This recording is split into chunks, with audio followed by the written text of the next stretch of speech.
Very good morning. ಮತ್ತೊಂದು ಹೊಸ chapter ಅಂದ್ರೆ ಶಬ್ದದ ಬಗ್ಗೆ ಏನು ಮಾಡೋಣ ಅಂದರೆ ಒಂಥರ ಆಡಿಯೋ ನೋಟ್ಸ್ ಥರ ಡಿಸ್ಕಸ್ ಮಾಡ್ತಾ ಹೋಗೋಣ. ಒಂದ್ಸಲ ಕೇಳಿಬಿಟ್ರೆ ಹೆಚ್ಚು ಕೊಡೋಣ, ಒಂದು ಸ್ವಲ್ಪ ನಿಮ್ಮ ಕಾನ್ಫಿಡೆನ್ಸ್ ಲೆವೆಲನ್ನು ಬಿಲ್ಡ್ ಮಾಡ್ತದ ಅನ್ನೋದಕ್ಕೋಸ್ಕರ ನಾನು ಏನು ಮಾಡ್ತಾ ಇದ್ದೀನಿ ಅಂದರೆ ಈ ಥರ ಆಡಿಯೋ ಕ್ಲಿಪ್ಸ್ಗಳನ್ನು ಮಾಡ್ತಾ ಇದ್ದೀನಿ. ಸೊ ನಿಮ್ಗೆ ಗೊತ್ತಿದೆ, ಶಬ್ದ ಕಂಪನದಿಂದ ಉಂಟಾಗ್ತದೆ, ಹೌದಾ? ಹಾಗಾದ್ರೆ ಶಬ್ದವು ವಸ್ತುಗಳ ಕಂಪನದಿಂದ ಉಂಟಾಗ್ತದೆ ಅಂತ ಆಲ್ರೆಡಿ ನಮ್ಮ ಪ್ರೀವಿಯಸ್ ಕ್ಲಾಸ್ಗಳಲ್ಲಿ 7th ಮತ್ತು 8th ಸ್ಟ್ಯಾಂಡರ್ಡ್ ಅಭ್ಯಾಸ ಮಾಡಿದ್ದೀವಿ. ಯಾವ ವಸ್ತು ಮತ್ತು ಪದಾರ್ಥದ ಮೂಲಕ ಶಬ್ದ ಪ್ರಸಾರವಾಗ್ತದೋ ಅದನ್ನ ಮಾಧ್ಯಮ ಅಂತ ಕರಿತೀವಿ, ಹೌದಾ? ಶಬ್ದ ಪ್ರಸಾರವಾಗುವಂತ ಮಾಧ್ಯಮ ಅದು ಘನ ಆಗಿರ್ಬೋದು, ದ್ರವ ಆಗಿರ್ಬೋದು, ಅನಿಲನೂ ಆಗಿರ್ಬೋದು. ಆಮೇಲೆ ಶಬ್ದದ ಆಕಾರ ಒಂದು ಬಿಂದುವಿನಿಂದ ಕೇಳುವವರೆಗೆ ಏನು ಪ್ರಸಾರ ಆಗ್ತದಲ್ಲ ಅಲ್ಲಿವರೆಗೂ ಮಾಧ್ಯಮ ಇರ್ತದೆ. ವಸ್ತು ಕಂಪಿಸಿದಾಗ ತನ್ನ ಸುತ್ತಲಿನ ಮಾಧ್ಯಮದ ಕಣಗಳನ್ನ ಕಂಪಿಸುವಂತೆ ಮಾಡ್ತದ. ಶಬ್ದ ಮಾಧ್ಯಮದಲ್ಲಿ ಏನಪ್ಪಾ ಅಂದ್ರೆ ಮಾಧ್ಯಮದಲ್ಲಿ ಉಂಟಾದಂತಹ ಕ್ಷೋಭೆಯನ್ನೇ ನಾವೇನಪ್ಪ ಕರಿತೀವಿ, ತರಂಗ ಅಂತ ಕರಿತೀವಿ. ಹಂಗಾದ್ರೆ ಶಬ್ದ ತರಂಗದ ರೂಪದಲ್ಲಿ ಮಾಧ್ಯಮದಲ್ಲಿ ಹೆಂಗ್ ಚಲಿಸ್ತದ? ತರಂಗದ ರೂಪದಲ್ಲಿ ಕ್ಷೋಭೆಯನ್ನು ಉಂಟು ಮಾಡ್ತಾ ಚಲಿಸ್ತದ. ಮಾಧ್ಯಮಗಳ ಚಲಿಸ್ತದ, ಆದ್ರೆ ಮಾಧ್ಯಮಗಳ ಕಣಗಳನ್ನ ಚಲಿಸುವಂತೆ ಮಾಡೋದಿಲ್ಲ. ಇದ್ದ ಜಾಗದಲ್ಲೇ ಮಾಧ್ಯಮದ ಕಣಗಳು ಏನಪ್ಪ ಅಂದ್ರೆ ಕಂಪನಕ್ಕೆ ಒಳಗಾಗ್ತವ. ಮಾಧ್ಯಮದ ಕಣಗಳು ತನ್ನ ಪಕ್ಕದಲ್ಲಿನ ಕಣಗಳನ್ನ ಕಂಪಿಸುವಂತೆ ಮಾಡಿದಾಗ ಮಾಧ್ಯಮದಲ್ಲಿ ಉಂಟಾದಂತಹ ಕ್ಷೋಭೆ, ನಾನು ಆಲ್ರೆಡಿ ಹೇಳಿದೆ, ಅದನ್ನು ತರಂಗ ಅಂತ ಕರಿತೀವಿ. ಇನ್ನ ಮಾಧ್ಯಮದ ಕಣಗಳು ತಾವಾಗೆ ಮುಂದಕ್ಕೆ ಹಿಂದಕ್ಕೆ ಚಲಿಸೋದಿಲ್ಲ, ಅದಕ್ಕೆ ಶೋಭೆ ಅವಶ್ಯಕ. ಅಕ್ಷೋಭೆಯನ್ನು ಯಾವ್ದು ಉಂಟು ಮಾಡ್ತದೆ? ಶಬ್ದ ಉಂಟು ಮಾಡ್ತದೆ. ಶಬ್ದ ಮಾಧ್ಯಮದಲ್ಲಿ ಪ್ರಸಾರವಾಗುವುದರಿಂದ ಶಬ್ದವನ್ನು ಒಂದು ತರಂಗ ಅಂತ ಕರಿತೀವಿ. ಮಾಧ್ಯಮದಲ್ಲಿನ ಕಣಗಳ ಚಲನೆಯಿಂದ ಶಬ್ದ ತರಂಗಗಳ ಗುಣಲಕ್ಷಣಗಳನ್ನ ನಾವೇನ್ ಮಾಡ್ತೀವಿ ಅಂದ್ರೆ ತಿಳಿತೀವಿ. ಗುರುತಿರಲಿ, ಶಬ್ದದ ತರಂಗಗಳು ಯಾಂತ್ರಿಕ ತರಂಗಗಳು. ಯಾಂತ್ರಿಕ ತರಂಗಗಳು ಯಾಕೆ ಯಾಂತ್ರಿಕ ತರಂಗಗಳು ಅಂದ್ರೆ ಮೂರ್ತ ರೂಪದಲ್ಲಿ ಕೆಲಸವನ್ನ ಮಾಡಿ ತೋರಿಸಬಲ್ಲವು. ಶಬ್ದ ಪ್ರಸಾರಕ್ಕೆ ಗಾಳಿ ಸಾಮಾನ್ಯವಾಗಿ ಭೂಮಿಯ ಮೇಲೆ ಒಂದು ಮಾಧ್ಯಮ ಆಗಿದೆ. ಆಮೇಲೆ ಕಂಪಿಸುವಂತ ವಸ್ತು ಚಲಿಸಿದಾಗ ಗಾಳಿಯನ್ನ ತಳ್ಳಿ ಅಥವಾ ಸಂಪೀಡನಕ್ಕೆ ಒಳಪಡಿಸಿ ಅಥವಾ ವಿರಳನಕ್ಕೆ ಒಳಪಡಿಸಿ ಒತ್ತಡವನ್ನು ಕಡಿಮೆ ಅಥವಾ ಹೆಚ್ಚು ಮಾಡೋದ್ರ ಮೂಲಕ ಶಬ್ದ ಏನಾಗ್ತದೆ? ಚಲಿಸ್ತದ. ಈ ರೀತಿಯಾಗಿ ಗಾಳಿಯ ಕಣಗಳಲ್ಲಿ ಏನ್ ಒತ್ತಡವನ್ನು ಉಂಟು ಮಾಡ್ತದಲ್ಲ ಅದನ್ನ ನಾವು ಸಂಪೀಡನ ಅಂತ ಕರಿತೀವಿ. ಆಮೇಲೆ ಕಂಪಿಸುವಂತ ವಸ್ತು ಏನಾದ್ರೂ ಅಪ್ಪಿತಪ್ಪಿ ಹಿಂದಕ್ಕೆ ಚಲಿಸಿದ್ರೆ ಹಿಂದಕ್ಕೆ ಚಲಿಸಿದ್ರೆ ಮಾಧ್ಯಮದಲ್ಲಿರುವಂತ ಒತ್ತಡ ಕಡಿಮೆ ಆಗಿ ಏನಪ್ಪಾ ಅಂದ್ರೆ ಅಲ್ಲಿ ವಿರಳನ ಉಂಟಾಗ್ತಿರ್ತದ. ಇನ್ನ ಕಂಪಿಸುವಂತ ವಸ್ತು ವೇಗವಾಗಿ ಹಿಂದಕ್ಕೆ ಮುಂದಕ್ಕೆ ಚಲಿಸಿದಾಗ ಗಾಳಿಯಲ್ಲಿರುವಂತಹ ಕಣಗಳು ಸಂಪೀಡನ ಮತ್ತು ವಿರಳನಕ್ಕೆ ಒಳಗಾಗ್ತವ. ಸಂಪೀಡನ ಮತ್ತು ವಿರಳಕ್ಕೆ ಒಳಗಾಗಿ ಶಬ್ದ ಪ್ರಸಾರವಾಗುವಂತೆ ಮಾಡ್ತಾವ. ಫಾರ್ ಎಕ್ಸಾಂಪಲ್ ನೋಡ್ರಿ, ಇಲ್ಲಿ ಏನ್ ಕಾಣಿಸ್ತಾ ಇದಾವಲ್ಲ, ಈ ಭಾಗ ಏನಪ್ಪಾ ಅಂದ್ರೆ ಸಂಪೀಡನ, ನೋಡ್ರಿ ಈ ಭಾಗ ಸಂಪೀಡನ. ಆಮೇಲೆ ಇದ್ರ ಮಧ್ಯೆ ಏನ್ ಕಾಣಿಸ್ತಾ ಇದೆಯಲ್ಲ ಇದೆಲ್ಲಾನು ವಿರಳನ, ವಿರಳನ. ಹಾಗಾದ್ರೆ ಗಾಳಿಯಲ್ಲಿ ಶಬ್ದ ಸಂಪೀಡನ ಮತ್ತು ವಿರಳನಗಳನ್ನು ಉಂಟು ಮಾಡೋದ್ರ ಮೂಲಕ ಏನ್ ಮಾಡ್ತಂದ್ರೆ ಚಲಿಸ್ತದ. ಸಂಪೀಡನ ಅಂದ್ರೆ ಹೇಳಿದೆ ಹೆಚ್ಚು ಒತ್ತಡದ ಪ್ರದೇಶ, ವಿರಳ ಅಂದ್ರೆ ಹೇಳಿದೆ ಕಡಿಮೆ ಒತ್ತಡದ ಪ್ರದೇಶ. ಇನ್ನ ಒತ್ತಡ ಅನ್ನೋದು ನಿರ್ದಿಷ್ಟ ಪರಿಮಾಣದಲ್ಲಿನ ಮಾಧ್ಯಮಗಳ ಕಣ ಸಂಖ್ಯೆಗಳನ್ನ ಅವಲಂಬಿಸಿರ್ತದ. ಮಾಧ್ಯಮದ ಕಣಗಳ ಸಾಂದ್ರತೆ ಹೆಚ್ಚಾದ್ರೆ ಒತ್ತಡ ಹೆಚ್ಚಾಗ್ತದೆ, ಮಾಧ್ಯಮದಲ್ಲಿನ ಕಣಗಳ ಸಾಂದ್ರತೆ ಕಡಿಮೆ ಆದ್ರೆ ಒತ್ತಡ ಕಡಿಮೆ ಆಗ್ತದೆ. ಇದು ಕೂಡ ಪ್ರಭಾವ ಬೀರುವಂತಹ ಅಂಶ ಶಬ್ದದ ಚಲನೆಗೆ. ಒಂದು ಮಾಧ್ಯಮದಲ್ಲಿ ಶಬ್ದದ ಪ್ರಸಾರವನ್ನ ಸಾಂದ್ರತೆಯ ಬದಲಾವಣೆ, ಸಾಂದ್ರತೆಯ ಬದಲಾವಣೆ ಮತ್ತು ಒತ್ತಡದ ಬದಲಾವಣೆಯ ಪ್ರಸಾರ ಅಂತ ನಾವು ನಿರ್ವಹಿಸಬಹುದು. ಯಾವ ಮಾಧ್ಯಮದಲ್ಲಿ ಸಾಂದ್ರತೆ ಹೆಚ್ಚಿರ್ತದೆ ಬಹಳ ಸರಾಗಿ ಚಲಿಸ್ತದೆ ಶಬ್ದ, ಯಾವ ಮಾಧ್ಯಮದಲ್ಲಿ ಒತ್ತಡ ಕಡಿಮೆ ಇರ್ತದೆ ಅಲ್ಲಿ ಒಂದು ಸ್ವಲ್ಪ ಕಡಿಮೆ ವೇಗದಿಂದ ಶಬ್ದ ಏನಾಗ್ತಂದ್ರೆ ಚಲಿಸ್ತದೆ. ಇನ್ನ ಕಂಪಿಸುವಂತಹ ವಸ್ತುವಿನಿಂದ ಉಂಟಾದ ಶಬ್ದವು ಮಾಧ್ಯಮದ ಮೂಲಕ ಹೇಗೆ ನಿಮ್ಮ ಕಿವಿಯನ್ನು ತಲುಪ್ತದ ಅಂತ ಟೆಕ್ಸ್ಟ್ ಬುಕ್ ಮಿಡಲ್ ಎಲ್ಲ ಕ್ವಶನ್ಸ್ ಕೇಳಿದಾರ. ಯಾಕಂದ್ರೆ ಪಾಠ ಅರ್ಥ ಆಗಿದೆಯೋ ಇಲ್ವೋ ಅನ್ನೋದನ್ನ ತಿಳ್ಕೊಳ್ಳಿಕ್ಕೆ. ವಸ್ತುವಿನ ಕಂಪನವು ಮಾಧ್ಯಮದ ಕಣಗಳನ್ನ ಕಂಪಿಸುವಂತೆ ಮಾಡ್ತದ. ಅವು ತಮ್ಮ ಪಕ್ಕದಲ್ಲಿರುವಂತಹ ಕಣಗಳನ್ನ ಕಂಪಿಸುವಂತೆ ಮಾಡ್ತಾವ. ಮಾಧ್ಯಮದ ಕಣಗಳು ತಾವೇ ಮುಂದಕ್ಕೆ ಚಲಿಸೋದಿಲ್ಲ, ಆದ್ರೆ ಉಂಟಾದಂತಹ ಕ್ಷೋಭೆಯಿಂದ ಅವು ಶಬ್ದವನ್ನ ಮುಂದಕ್ಕೆ ಕೊಂಡೊಯ್ತಾವ. ಈ ರೀತಿಯಾಗಿ ಶಬ್ದ ಮಾಧ್ಯಮದ ಮೂಲಕ ನಮ್ಮ ಕಿವಿಯನ್ನ ತಲುಪ್ತದ. ಇನ್ನ ಶಬ್ದ ಪ್ರಸಾರವಾಗಲು ಮಾಧ್ಯಮದ ಅವಶ್ಯಕತೆ ಇದೆ, ಹೌದು. ಅದನ್ನು ಕೆಲವು ಪ್ರಯೋಗಗಳ ಮೂಲಕ ತಿಳ್ಕೊಳ್ತೀವಿ. ಘಂಟಾಪಾತ್ರೆಯ ಪ್ರಯೋಗ ಮುಂದಿದೆ, ಹೇಳ್ತೀನಿ. ಶಬ್ದವು ಒಂದು ಯಾಂತ್ರಿಕ ತರಂಗವಾಗಿದ್ದು ಅದು ಪ್ರಸರಣೆಗೆ ಭೌತ ಮಾಧ್ಯಮಗಳಾದ ಗಾಳಿ, ನೀರು, ಕಬ್ಬಿಣ ಇತ್ಯಾದಿಗಳ ಅವಶ್ಯಕತೆ ಇದೆ. ಶಬ್ದ ನಿರ್ವಾತದಲ್ಲಿ ಚಲಿಸೋದಿಲ್ಲ. ಇದು ನಿಮ್ಗೆ ಗೊತ್ತಿರಲಿ, ವೆರಿ ಇಂಪಾರ್ಟೆಂಟ್ ಕಾನ್ಸೆಪ್ಟ್. ನಾನು ಹೇಳದಲ್ಲ ಘಂಟಾಪಾತ್ರೆಯ ಪ್ರಯೋಗ ಶಬ್ದ ನಿರ್ವಾತದಲ್ಲಿ ಚಲಿಸೋದಿಲ್ಲ ಅನ್ನೋದನ್ನು ತೋರಿಸ್ಲಿಕ್ಕಿರುವಂತಹ ಪ್ರಯೋಗ. ಇಲ್ಲಿ ಏನ್ ಮಾಡಿರ್ತೀವಿ ಅಂದ್ರೆ ಒಂದು ವಿದ್ಯುತ್ ಗಂಟೆಯನ್ನ ತೆಗೆದುಕೊಂಡಿರ್ತೀವಿ, ಹೌದಾ. ಗಾಜಿನ ಬಿರಡೆ, ಆಮೇಲೆ ಗಂಟಾಪಾತ್ರೆಯ ಒಳಗಡೆ ಒಂದು ಬೆಲ್ಜಾರನ್ನ ಇಟ್ಟಿರ್ತೀವಿ, ಇನ್ನು ಬೆಲ್ಲನ್ನ ಇಟ್ಟಿರ್ತೀವಿ, ಹೌದಾ. ವಿದ್ಯುತ್ತನ್ನ ಹಾಯಿಸಿದಾಗ ಬೆಲ್ಲ ಏನಾಗ್ತದಂದ್ರೆ ಈ ಗಂಟೆಗೆ ಹೊಡ್ಕೊಂಡು ಶಬ್ದವನ್ನು ಉಂಟು ಮಾಡ್ತದೆ. ಹಾಗಾದ್ರೆ ಯಾವಾಗ ಈ ಒಳಗಿರುವಂತಹ ಗಾಳಿ ಹೊರಗಿನ ಗಾಳಿಯೊಂದಿಗೆ ಸಂಪರ್ಕವನ್ನು ಹೊಂದಿದಾಗ, ಹೌದಾ, ಶಬ್ದ ಪ್ರಸರಿಸಲು ಮಾಧ್ಯಮ ಇದೆ, ಹೌದಾ, ಶಬ್ದ ನಮಗೆ ಕೇಳಿಸ್ತದೆ.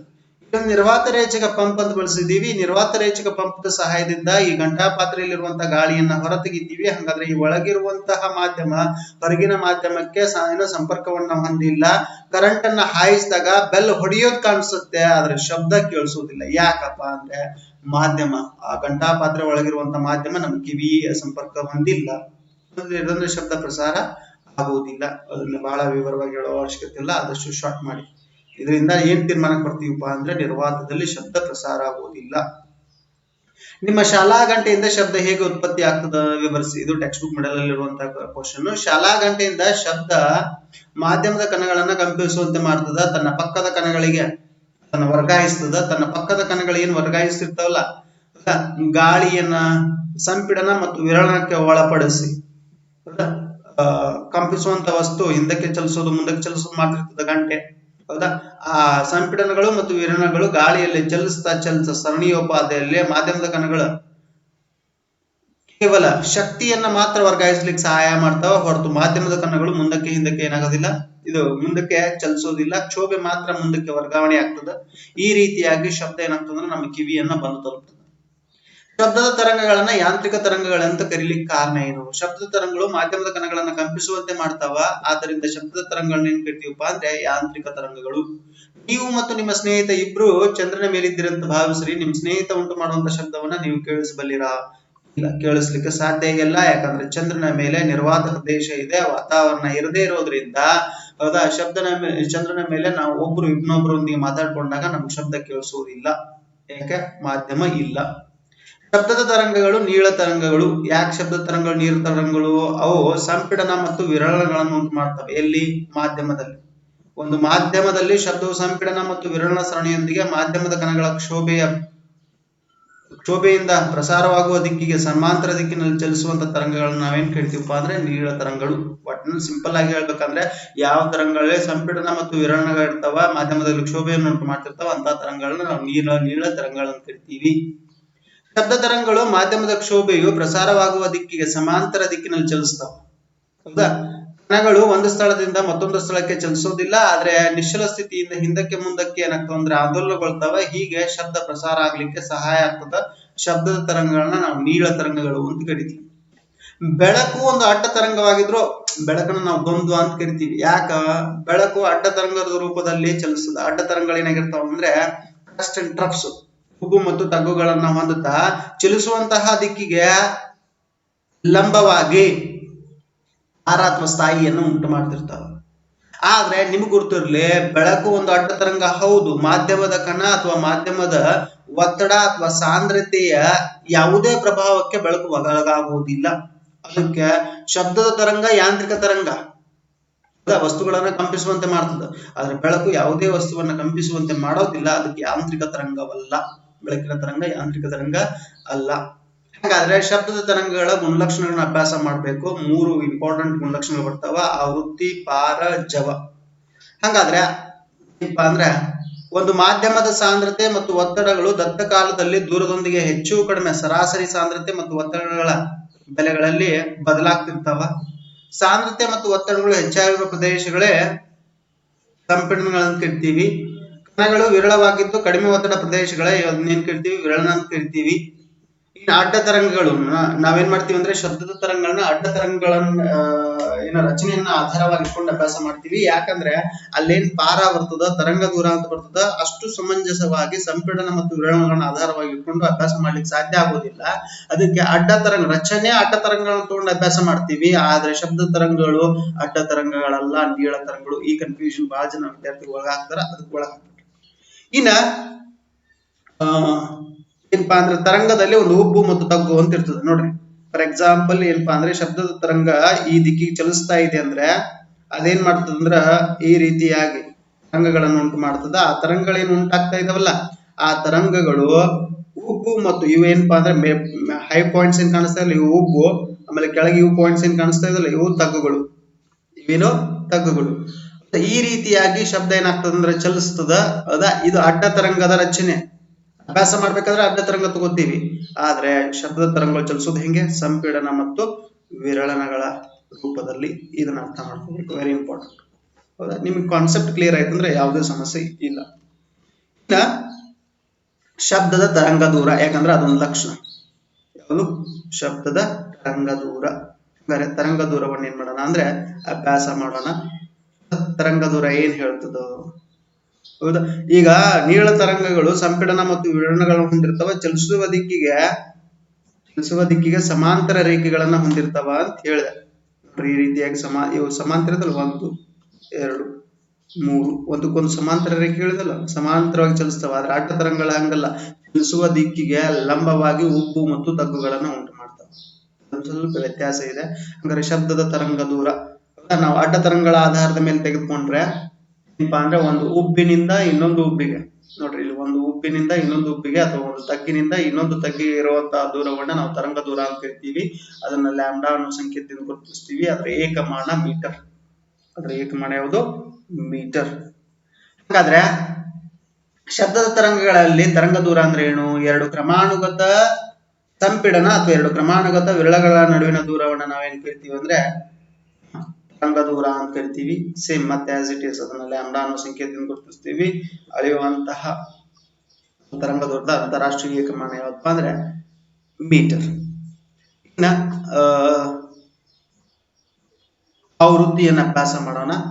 ಒಂದು ಏಕಮಾನ ಕಾಲದಲ್ಲಿ ಉಂಟಾದಂತಹ ಆಂದೋಲನಗಳ ಸಂಖ್ಯೆಯನ್ನೇ ನಾವೇನ್ ಕರಿತೀವಪ್ಪ ಅಂದ್ರೆ ಆವೃತ್ತಿ ಅಂತ ಕರಿತೀವಿ. ಒಂದು ಏಕಮಾನ ಕಾಲದಲ್ಲಿ ಈ ತರಂಗಗಳೇನು ಉಂಟಾಗಿದಾವಲ್ಲ, ಈ ತರಂಗಗಳ ಸಂಖ್ಯೆ ಹೆಚ್ಚಿದ್ರೆ ಆವೃತ್ತಿ ಹೆಚ್ಚಿದೆ ಅಂತ ಅರ್ಥ. ಏಕಮಾನ ಕಾಲದಲ್ಲಿ ಈ ತರಂಗಗಳ ಸಂಖ್ಯೆ ಕಡಿಮೆ ಇದೆ ಅಂದ್ರೆ ಆವೃತ್ತಿ ಕಡಿಮೆ. ಒಟ್ನಲ್ಲಿ ಹೇಳ್ಬೇಕಾದ್ರೆ ಪ್ರತಿ ಸೆಕೆಂಡ್ಗೆ ಉಂಟಾಗುವಂತ ತರಂಗಗಳ ಸಂಖ್ಯೆನೆ ಆವೃತ್ತಿ. ಪ್ರತಿ ಸೆಕೆಂಡ್ಗೆ ಉಂಟಾಗುವಂತ ತರಂಗಗಳ ಸಂಖ್ಯೆನೆ ಆವೃತ್ತಿ. ಒಂದು ಏಕಮಾನ ಕಾಲದಲ್ಲಿ ಉಂಟಾದಂತ ಆಂದೋಲನ ಅಥವಾ ಏನಪ್ಪಾ ಅಂದ್ರೆ ಸೈಕಲ್ಸ್ ಪರ್ ಸೆಕೆಂಡ್, ಆಂದೋಲನಗಳ ಸಂಖ್ಯೆನೇ ಏನಪ್ಪಾ ಅಂದ್ರೆ ಶಬ್ದದ ಆವೃತ್ತಿ. ಏಕಮಾನದಲ್ಲಿ ಉಂಟಾದಂತಹ ಸಂಪೀಡನ ಅಥವಾ ವಿರಣಗಳ ಸಂಖ್ಯೆಯನ್ನು ಏನಿಸಿ ಏನ್ ಮಾಡ್ಬೋದಪ್ಪ ಅಂದ್ರೆ ಶಬ್ದದ ಆವೃತ್ತಿಯನ್ನ ಕಂಡುಹಿಡಿಯಬಹುದು. ಶಬ್ದದ ಆವೃತ್ತಿಯನ್ನ ಸಾಮಾನ್ಯವಾಗಿ ನೀವು ಅನ್ನೋ ಸಂಕೇತದಿಂದ ಗುರುತಿಸ್ತೀವಿ. ಹೌದಾ, ಶಬ್ದದ ತರಂಗದ ಆವೃತ್ತಿಯನ್ನು ಅಳೆಯುವಂತ ಮಾನ ಯಾವತ್ತಪ್ಪ ಅಂದ್ರೆ ಹರ್ಟ್ಸ್. ಇನ್ನು ಶಬ್ದ ತರಂಗದ ಕಾಲಾವಧಿ 2 ಕ್ರಮಾನುಗತ ಸಂಪೀಡನ ಅಥವಾ ವಿರಣಗಳ ನಡುವಿನ ಸ್ಥಿರ ಬಿಂದುವನ್ನ ದಾಟ್ಲಿಕ್ಕೆ ತೆಗೆದುಕೊಳ್ಳುವಂತಹ ಕಾಲವನ್ನು, ಒಂದು ಸ್ಥಿರ ಬಿಂದುವನ್ನ ದಾಟ್ಲಿಕ್ಕೆ 2 ಕ್ರಮಾನುಗತ ಸಂಪೀಡನಗಳು ಅಥವಾ 2 ಕ್ರಮಾನುಗತ ವಿರಣಗಳು ತೆಗೆದುಕೊಳ್ಳುವಂತಹ ಕಾಲಾವಧಿಯನ್ನೇ ಏನ್ ಕರಿತೀವಪ್ಪ ಅಂದ್ರೆ ಶಬ್ದ ತರಂಗದ ಕಾಲಾವಧಿ. ಹಾಗಾದ್ರೆ ಒಂದು ಸಾಂದ್ರ ಮಾಧ್ಯಮದಲ್ಲಿ ಪೂರ್ಣ ಆಂದೋಲನವು ತೆಗೆದುಕೊಳ್ಳುವ ಕಾಲವನ್ನ ಶಬ್ದದ ತರಂಗದ ಕಾಲಾವಧಿ ಅಂತ ಕರಿತೀವಿ. ಶಬ್ದ ತರಂಗದ ಕಾಲಾವಧಿಯನ್ನ ಟಿ ಅನ್ನೋ ಸಂಕೇತದಿಂದ ಗುರುತಿಸ್ತೀವಿ. ಆಮೇಲೆ ಇದರ ಅಂತಾರಾಷ್ಟ್ರೀಯ ಏಕಮಾನ ಸೆಕೆಂಡ್. ಅಂತಾರಾಷ್ಟ್ರೀಯ ಏಕಮಾನ ಸೆಕೆಂಡ್. ಹಾಗಾದ್ರೆ ಆವೃತ್ತಿ ಮತ್ತು ಕಾಲಾವಧಿಗಳ ನಡುವಿನ ಸಂಬಂಧವನ್ನ nu is equal to 1/t. Nu is equal to 1/t ಆವೃತ್ತಿ ಮತ್ತು ಕಾಲಾವಧಿಗಳ ನಡುವಿನ ಸಂಬಂಧವನ್ನ ಗುರುತಿಸ್ಲಿಕ್ಕೆ ಬಳಸ್ತೀವಿ. ಹಂಗಾರೆ ಇಲ್ಲಿ ನ್ಯೂ ಅಂದ್ರೆ ಶಬ್ದದ ಆವೃತ್ತಿ, ಅಂದ್ರೆ ಶಬ್ದದ ತರಂಗದ ಕಾಲಾವಧಿ. ಇನ್ನ ಸ್ಥಾಯಿ, ಇಲ್ಲೇನ್ ಡೆಫಿನೇಷನ್ ಕೊಟ್ಟಿದಾರ, ಮೆದುಳು ಹೊರಹೊಮ್ಮಿದ ಶಬ್ದದ ಆವೃತ್ತಿಯನ್ನ ಹೇಗೆ ವ್ಯಾಖ್ಯಾನಿಸ್ತದೆ, ಕನ್ಫ್ಯೂಷನ್ ಮಾಡ್ತದ, ಬೇಡ. ನೋಡ್ರಿ, ಇವು ಶಬ್ದದ ತರಂಗಗಳು. ಹಾಗಾದ್ರೆ ಈ ಶಬ್ದ ತರಂಗ ಏನ್ ಚಲಿಸ್ತಾ ಇದೆಯಲ್ಲ ಆ ದಿಕ್ಕಿಗೆ ಒಂದು ಲಂಬವನ್ನ ಎಳಿತೀವಿ. ಎಲ್ಲಿ? ಒಂದು ಉಬ್ಬಿಗೆ ಅಥವಾ ಒಂದು ತಗ್ಗಿಗೆ. ಆ ಉಬ್ಬು ಅಥವಾ ತಗ್ಗು ಏನ್ ಪಾಯಿಂಟ್ ಇದೆಯಲ್ಲ, ಈ ಪಾಯಿಂಟ್ ಏನಿದೆಯಲ್ಲ ಕಟ್ ಆಗೋ ಪಾಯಿಂಟ್, ಈ ಪಾಯಿಂಟ್ ಅನ್ನೇ ನಾವು ಸ್ಥಾಯಿ ಅಂತ ಕರೀಬಹುದು. ಹೌದಾ, ಉಬ್ಬು ಅಥವಾ ಈ ತಗ್ಗು ಪಾಯಿಂಟ್ ಏನ್ ಬರ್ತದಲ್ಲ ಇದನ್ನ ಸ್ಥಾಯಿ ಅಂತ ಕರಿಬಹುದು. ಹೌದಾ, ಏನಪ್ಪಾ ಅಂದ್ರೆ ಒಂದು ಶಬ್ದದ ಸ್ಥಾಯಿ ಹೆಚ್ಚಾದಂತೆ ಅದರ ತೀವ್ರತೆ ಹೆಚ್ಚಾಗ್ತದೆ. ಯಾಕ ಸ್ಥಾಯಿ ಹೆಚ್ಚಾದಂತಂದ್ರೇನು? ಪಾರ ಹೆಚ್ಚಾಗ್ತದೆ. ಒಂದು ಶಬ್ದದ ಪಾರ ಹೆಚ್ಚಾದಂತೆ ಸ್ಥಾಯಿ ಹೆಚ್ಚಾಗ್ತದ. ಹಂಗಾರೆ ಸ್ಥಾಯಿ ಹೆಚ್ಚಾದಂತೆ ಆವೃತ್ತಿ ಹೆಚ್ಚಾಗ್ತದ, ತೀವ್ರತೆ ಹೆಚ್ಚಾಗ್ತದೆ. ಒಂದು ಶಬ್ದದ ಸ್ಥಾಯಿ ಕಡಿಮೆ ಆದಂತೆ, ಒಂದು ಶಬ್ದದ ಸ್ಥಾಯಿ ಕಡಿಮೆ ಆದಂತೆ ಶಬ್ದ ನೋಡ್ರಿ ಪಾರ ಕಡಿಮೆ ಆಗ್ತದ. ಪಾರ ಕಡಿಮೆ ಆದ್ರೆ ಅದರ ತರಂಗ ದೂರ ಹೆಚ್ಚಾಗ್ತದೆ. ಸ್ಥಾಯಿ ಹೆಚ್ಚಿದ್ದಾಗ ತರಂಗ ದೂರ ಕಡಿಮೆ ಇತ್ತು, ಅದರ ಸ್ಥಾಯಿ ಕಡಿಮೆ ಆದಾಗ ಅದರ ತರಂಗ ದೂರ ಏನಾಗ್ತದ? ಹೆಚ್ಚಾಗ್ತದ. ಅವಾಗ ಶಬ್ದದ ತೀವ್ರತೆ ಕಡಿಮೆ ಆಗ್ತದೆ, ಶಬ್ದದ ಆವೃತ್ತಿ ಏನಾಗ್ತದೆ ಅಂದ್ರೆ ಕಡಿಮೆ ಆಗ್ತದೆ. ಅದಕ್ಕೆ ಏನಪ್ಪಾ ಅಂದ್ರೆ ಒಂದು ಶಬ್ದದ ಸ್ಥಾಯಿ, ಹೌದಾ, ಶಬ್ದ ತರಂಗಗಳು ಉಂಟು ಮಾಡುವಂತ ಗರಿಷ್ಠ ಬಿಂದುವನ್ನ ತಿಳಿಸುವಂತ ದಿಕ್ಕಿಗೆ ಲಂಬವಾಗಿ ಉಂಟು ಮಾಡುವಂತ ಗರಿಷ್ಠ ಬಿಂದು. ಯಾಕ ಶಬ್ದ ತರಂಗವನ್ನು ಅಡ್ಡ ತರಂಗದ ಆಧಾರವಾಗಿ ಅಭ್ಯಾಸ ಮಾಡ್ತಾ ಇದೀವಿ. ಅದನ್ನ ನಾವೇನ್ ಕರಿಬಹುದಪ್ಪ ಅಂದ್ರೆ ಸ್ಥಾಯಿ ಅಂತ ಕರಿಬಹುದು. ಹಂಗಾದ್ರೆ ಆಕಾರದ ಕಂಪಿಸುವಿಕೆ ಹೆಚ್ಚಾದ್ರೆ ಆವೃತ್ತಿ ಹೆಚ್ಚಾಗ್ತದ. ಇಲ್ಲಿ ಚಿತ್ರದಲ್ಲಿ ತೋರಿಸಿದ್ದಾರೆ ನೋಡ್ರಿ, ಇದು ತರಂಗದಲ್ಲಿ ಏನು ಇದೊಂದು ಶೋಭೆ ಇದೆ, ಇದೊಂದು ಶೋಭೆ ಇದೆ. ಇಲ್ಲಿ ಸ್ಥಾಯಿಗಳೇನಪ್ಪಾ ಅಂದ್ರೆ ತುಂಬಾ ಕೆಳಗಿದಾವ, ಅಂದ್ರೆ ಕಡಿಮೆ ಇದಾವ. ಸ್ಥಾಯಿಗಳೇನಿದಾವ ಕಡಿಮೆ ಇದಾವ ನೋಡ್ರಿ. ಇಲ್ಲಿ ಈ ಪಾಯಿಂಟ್ಸ್ ಅನ್ನ ನೀವು ನೋಡಿದ್ದೆ ಆದ್ರೆ ಹೌದಾ, ಏನಪ್ಪಾ ಅಂದ್ರೆ ಸ್ಥಾಯಿಗಳು ಕಡಿಮೆ ಇದಾವೆ, ತರಂಗ ದೂರ ಹೆಚ್ಚಿದೆ. ಹಾಗಾದ್ರೆ ಇದು ಕಡಿಮೆ ಸ್ಥಾಯಿಯನ್ನ ಹೊಂದಿದಂತ ಶಬ್ದದ ತರಂಗ. ಇಲ್ಲಿ ಸ್ಥಾಯಿಗಳು ಇದಕ್ಕಿಂತ ಒಂದ್ ಸ್ವಲ್ಪ ಎತ್ತರವಾಗಿದ್ದಾವ, ತರಂಗಗಳೇನಾಗಿದಾವ ಸಂಪೀಡನಗೊಂಡಿದಾವ, ತರಂಗ ದೂರ ಕಡಿಮೆ ಇದೆ. ಹಂಗಾದ್ರೆ ಇದನ್ನ ಏನ್ ಕರಿತೀವಿ ಅಂದ್ರೆ ಹೆಚ್ಚು ಸ್ಥಾಯಿಯನ್ನ ಹೊಂದಿರುವಂತ ಶಬ್ದದ ತರಂಗ ಅಂತ ಕರಿತೀವಿ. ಹೆಚ್ಚು ಸ್ಥಾಯಿಯನ್ನ ಹೊಂದಿರುವಂತ ಶಬ್ದದ ತರಂಗ. ಹಂಗಾರೆ ಕಡಿಮೆ ಸ್ಥಾಯಿ ಹೊಂದಿರುವ ಶಬ್ದವು ಕಡಿಮೆ ಆವೃತ್ತಿ ಮತ್ತು ಹೆಚ್ಚು ಸ್ಥಾಯಿ ಹೊಂದಿರುವಂತಹ ಶಬ್ದವು ಹೆಚ್ಚು ಆವೃತ್ತಿಯನ್ನ ಹೊಂದಿರುವುದು.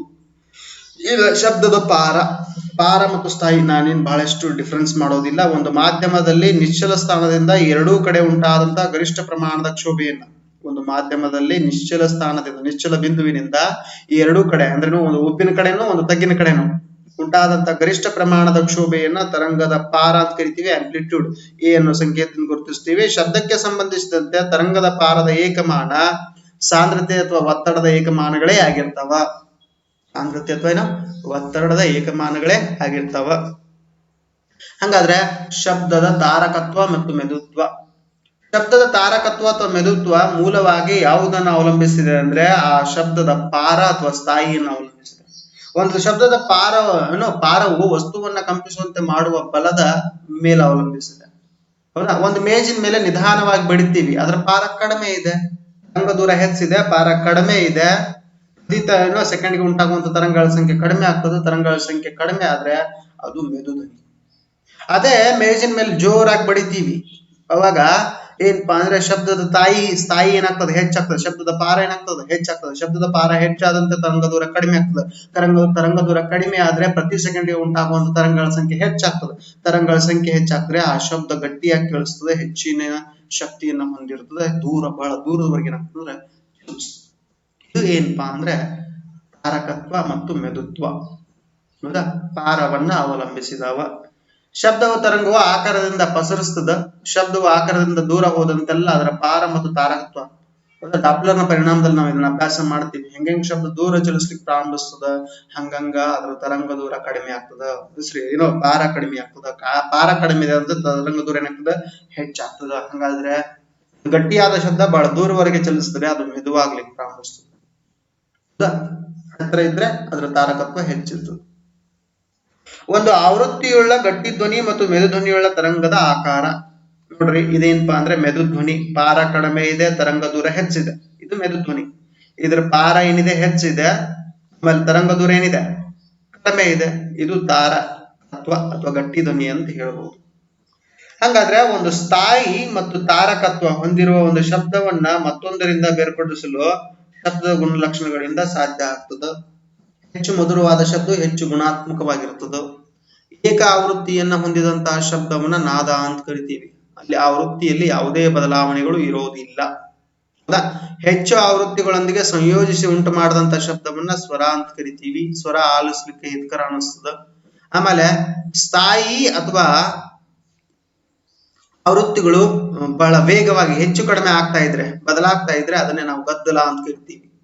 ಒಂದು ಕ್ರಮಬದ್ಧವಲ್ಲದ ಶಬ್ದದ ತರಂಗಗಳ ಉಂಟಾಗುವಿಕೆನೇ ಏನಪ್ಪಾ ಅಂದ್ರೆ ಗದ್ದಲ. ಸಂಗೀತ ಹೆಚ್ಚು ಗುಣಾತ್ಮಕವಾಗಿದ್ದು ಕೇಳಲು ಏನಿಸ್ತದ ಅಂದ್ರೆ ಹಿತಕರ ಅನಿಸ್ತದ. ಇನ್ ಟೆಕ್ಸ್ಟ್ ಬುಕ್ ಮಿಡಲ್ ಇರುವಂತಹ ಕ್ವಶನ್ಗಳು, ತರಂಗದ ಯಾವ ಗುಣವು ತಾರಕತ್ವ ಮತ್ತು ಸ್ಥಾಯಿಗಳನ್ನು ನಿರ್ಧರಿಸ್ತದ? ತರಂಗದ ಪಾರ ಏನಪ್ಪಾ ಅಂದ್ರೆ ತರಂಗದ ತಾರಕತ್ವವನ್ನ ನಿರ್ಧರಿಸ್ತದ. ಕಾರಣ ಶಬ್ದದ ತಾರಕತ್ವವು ತರಂಗದ ಪಾರದ ಮೇಲೆ ಅವಲಂಬನೆಯಾಗಿದೆ. ಪಾರ ಹೆಚ್ಚಾದಂತೆ ತಾರಕತ್ವ ಹೆಚ್ಚಾಗ್ತದ, ಪಾರ ಕಡಿಮೆ ಆದಂತೆ ತಾರಕತ್ವ ಏನಾಗ್ತದೆ ಕಡಿಮೆ ಆಗ್ತದೆ. ಹಾಗಾದ್ರೆ ಸ್ಥಾಯಿ, ಹೌದಾ, ಸ್ಥಾಯಿ ಶಬ್ದದ ಆವೃತ್ತಿಯನ್ನು ಅವಲಂಬಿಸಿದೆ. ಶಬ್ದದ ಸ್ಥಾಯಿ ಏನಪ್ಪಾ ಅಂದ್ರೆ ಶಬ್ದದ ಆವೃತ್ತಿಯ ಮೇಲೆ ಅವಲಂಬನೆ ಹೊಂದಿದೆ. ಯಾಕಂದ್ರೆ ಶಬ್ದದ ಆವೃತ್ತಿ ಹೆಚ್ಚಾದಂತೆಲ್ಲ ಶಬ್ದದ ಸ್ಥಾಯಿ ಹೆಚ್ಚಾಗ್ತದೆ. ಶಬ್ದದ ಆವೃತ್ತಿ ಕಡಿಮೆ ಆದಂತೆಲ್ಲ ಶಬ್ದದ ಸ್ಥಾಯಿ ಏನಾಗ್ತದೆ, ಕಡಿಮೆ ಆಗ್ತದೆ. ಗಿಟಾರ ಮತ್ತು ಕಾರಿನ ಹಾರ್ನ ಇವುಗಳಲ್ಲಿ ಯಾವುದು ಹೆಚ್ಚಿನ ಸ್ಥಾಯಿಗಳನ್ನ ಹೊಂದಿದೆ? ನೋಡ್ರಿ, ಗಿಟಾರು ನನ್ನ ಪ್ರಾಕ್ಟಿಕಲ್ ನನ್ನ ಅನುಭವ ಏನಪ್ಪಾ ಅಂದ್ರೆ, ಗಿಟಾರ್ ಕೇಳ್ಬೇಕಾದ್ರೆ ನಿಮ್ಗೆ ಯಾವುದೇ ಅತ್ಯಂತ ಕರ್ಕಶ ಶಬ್ದ ಕೇಳಿಸೋದಿಲ್ಲ. ಕಾರಿನ ಹಾರ್ನ್ ಮಾತ್ರ ಕರ್ಕಶ ಶಬ್ದ ಉಂಟು ಮಾಡ್ತದೆ. ಹಂಗಾದ್ರೆ ಏನು, ಗಿಟಾರ್ನ ನಾವು ಮೆದು ಧ್ವನಿ ಅಂತ ತಗೊಂಡ್ರೆ, ಕಾರಿನ ಹಾರ್ನನ್ನ ಹೆಚ್ಚು ಧ್ವನಿ ಅಂತ ತೆಗೆದುಕೊಂಡ್ರೆ, ಹೌದಾ, ಸ್ಥಾಯಿ ಎಲ್ಲಿ ಹೆಚ್ಚಿರ್ತಾವಪ್ಪ ಅಂದ್ರೆ ಕಾರಿನ ಹಾರ್ನಲ್ಲಿ ಹೆಚ್ಚಿರ್ತಾವ. ಸ್ಥಾಯಿಗಳು ಏನೋ ಕ್ರಮಾನುಗತ ಸ್ಥಾಯಿಗಳು ಗಿಟಾರ್ನಲ್ಲಿ ಇರ್ತಾವ, ಮೆದುತ್ವವನ್ನು ಹೊಂದಿರ್ತದೆ. ಇಲ್ಲೊಂದು ಸ್ವಲ್ಪ ಉಲ್ಟಾ ಕೊಟ್ಟಿದ್ದಾರೆ, ನಂಗೆ ಅದು ಅಷ್ಟು ಸಮಂಜಸ ಅನ್ನಿಸ್ಲಿಲ್ಲ. ಅದಕ್ಕೆ ಯಾವ್ದಂತ ಕೇಳಿದ್ದಾರೆ, ಹೆಚ್ಚಿನ ಸ್ಥಾಯಿಗಳನ್ನು ಯಾವ್ದು ಹೊಂದಿದೆ ಅಂದ್ರೆ ಹಾರ್ನ್ ಹೊಂದಿದೆ. ನಿರ್ದಿಷ್ಟವಾದ ಕ್ರಮಾನುಗತ ಸ್ಥಾಯಿಗಳನ್ನು ಯಾವ್ದು ಹೊಂದಿದೆ ಅಂತ ಕೇಳಿದ್ರೆ ಅದು ಗಿಟಾರ್ ನಾವು ಒಪ್ಕೋತೀವಿ. ನಿರ್ದಿಷ್ಟವಾದ ಅಥವಾ ಕ್ರಮಾನುಗತ ಸ್ಥಾಯಿಗಳನ್ನು ಯಾವ್ದು ಹೊಂದಿದೆ ಅಂದ್ರೆ ಅದನ್ನು ಗಿಟಾರ್ ಒಪ್ಕೋತೀವಿ. ಆಮೇಲೆ ಹೆಚ್ಚಿನ ಸ್ಥಾಯಿ ಹೈ ಪಿಚ್ ಎಲ್ಲಿದೆ, ಹಾರ್ನ್ ಅಲ್ಲಿ ಇದೆ. ಅಂದ್ರೆ ಅಲ್ಲಿ ಒಂದು ಸ್ವಲ್ಪ ಉಲ್ಟಾ ಕೊಟ್ಟಿದ್ದಾರೆ. ಏನಪ್ಪಾ ಅಂದ್ರೆ ಶಬ್ದದ ಸ್ಥಾಯಿ ಮತ್ತು ಶಬ್ದದ ತರಂಗದ ಆವೃತ್ತಿ ನೇರ ಅನುಪಾತದಲ್ಲಿ ಇರ್ತಾವ. ಹೌದು, ಸ್ಥಾಯಿ ಹೆಚ್ಚಾದಂತೆ ಆವೃತ್ತಿ ಹೆಚ್ಚಾಗ್ತದೆ, ಸ್ಥಾಯಿ ಕಡಿಮೆ ಆದಂತೆ ಆವೃತ್ತಿ ಕಡಿಮೆ ಆಗ್ತದೆ. ಈ ಸ್ಟೇಟ್ಮೆಂಟ್ ಕರೆಕ್ಟ್ ಐತಿ. ಅದ್ರ ಮೇಲೆ ಕೊಟ್ಟ ಸ್ಟೇಟ್ಮೆಂಟ್ ನಂಗೆ ಸರಿ ಅನಿಸ್ಲಿಲ್ಲ. ಏಕಮಾನ ಕಾಲದಲ್ಲಿ ತರಂಗದ ಸಂಪೀಡನ ಮತ್ತು ವಿರಳನವು ಚಲಿಸಿದ ದೂರವನ್ನ, ಏಕಮಾನ ಕಾಲದಲ್ಲಿ ತರಂಗದ ಸಂಪೀಡನ ಮತ್ತು ವಿರಳನ ಚಲಿಸಿದ ದೂರವನ್ನ ಶಬ್ದದ ಜವ ಅಂತ ಕರಿತೀವಿ. ಶಬ್ದದ ಜವವನ್ನ ವೆಲಾಸಿಟಿ ವಿ ಅನ್ನೋ ಸಂಖ್ಯೆದಿಂದ ಗುರುತಿಸ್ತೀವಿ. ಹಂಗಾದ್ರೆ ಚಲಿಸಿದ ದೂರ ಡಿವೈಡೆಡ್ ಬೈ ಕಾಲ, ಚಲಿಸಿದ ದೂರ ಡಿವೈಡ್ ಬೈ ಕಾಲ. ಅಥವಾ ಏನು, ಚಲಿಸಿದ ದೂರ ಅನ್ನೋದಕ್ಕಿಂತ ತರಂಗ ದೂರದ ಸಂಕೇತ ಕೊಟ್ಟಿದ್ದಾರೆ ಇಲ್ಲಿ lambda. V is equal to lambda. Lambda ಎಂಬುದು ತರಂಗ ದೂರ,